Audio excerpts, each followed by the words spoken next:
imaginez que vous laissez partir la fatigue, toutes les tensions.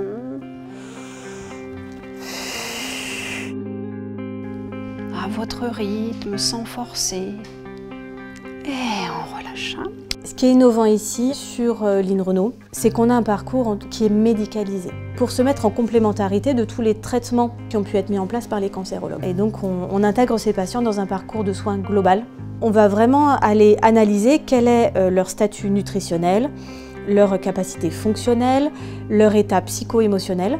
Et du coup, vous me disiez que ça allait mieux sur le plan du moral, etc. Qu'est-ce qu'on fait avec la psychologue?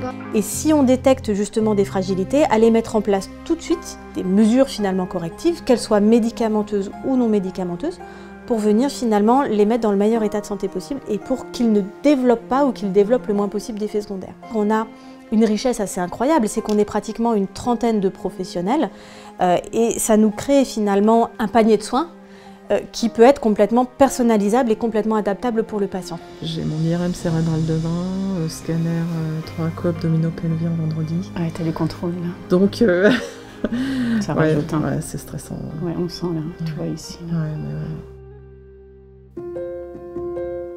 Le matin, des fois, j'ai pas envie de sortir de mon lit. Je dis, j'y vais pas. Mais après, je pense et je dis, non, non, j'y vais parce que je me sens bien, en fait. Tout ça, ça me donne une pêche d'enfer. Sentez-vous ancrée, puissante, en confiance. On sait de toute façon aujourd'hui qu'on ne peut plus faire de la bonne cancérologie sans s'adosser à des soins de support.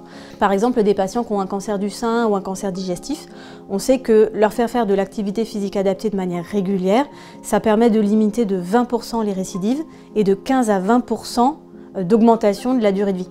7, 6, un peu plus fléchi, 5. Quand on a un cancer, c'est très facile de se replier sur soi, de se dire je reste à la maison, je vois plus personne. L'INRENO, pour ça c'est bien, ça redonne un emploi du temps, on va dire, où on y vient sans avoir l'impression d'être à l'hôpital. Et puis ça permet aussi de se re-sociabiliser parce qu'on est en groupe. L'enjeu, c'est de leur permettre de vivre et pas juste de survivre.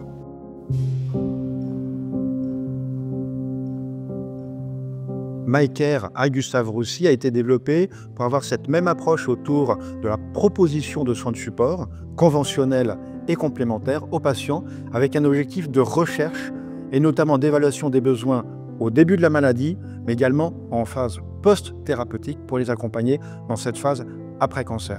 Bonjour mesdames et bienvenue à la journée transition. Nous avons développé ce programme innovant des journées de transition qui permet d'apporter une journée d'information aux patientes et aux patients pour ne pas les laisser isolés pour pouvoir mieux vivre leur maladie après le traitement.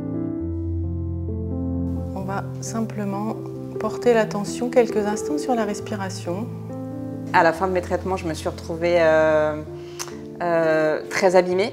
Et donc là, je rentre dans un programme qui est à la fois un programme de psycho-oncologie.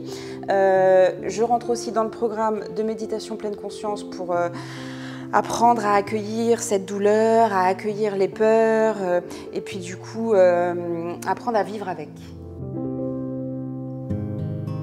On sait que l'aspect nutritionnel a une importance majeure dans le cadre de la cancérologie. On a un nouveau projet sur MyCare à Gustave-Roussy qui est extrêmement important, c'est l'atelier culinaire. S'il vous plaît.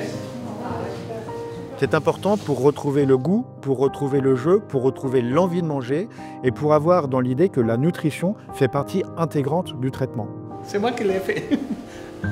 J'étais mal, j'étais bloqué dans le corps, mais aussi dans l'esprit, dans la tête. Je dis, c'est fini pour moi, c'est fini. Après, j'ai le cours, cette structure ici. Un jour, je suis sorti d'ici, je marchais bien. J'étais, oh là là, j'ai dit, mais la vie m'a revenu. C'est incroyable, c'est incroyable. Donc pour moi, c'est ça qui m'a sauvé en fait. Lorsque le patient est impliqué dans les soins de support, il redevient acteur de son traitement. C'est bien qu'il reprenne possession de son autonomie. Une autonomie dans la vie, une autonomie dans son traitement, une autonomie dans la décision de vivre dans la meilleure qualité de vie possible.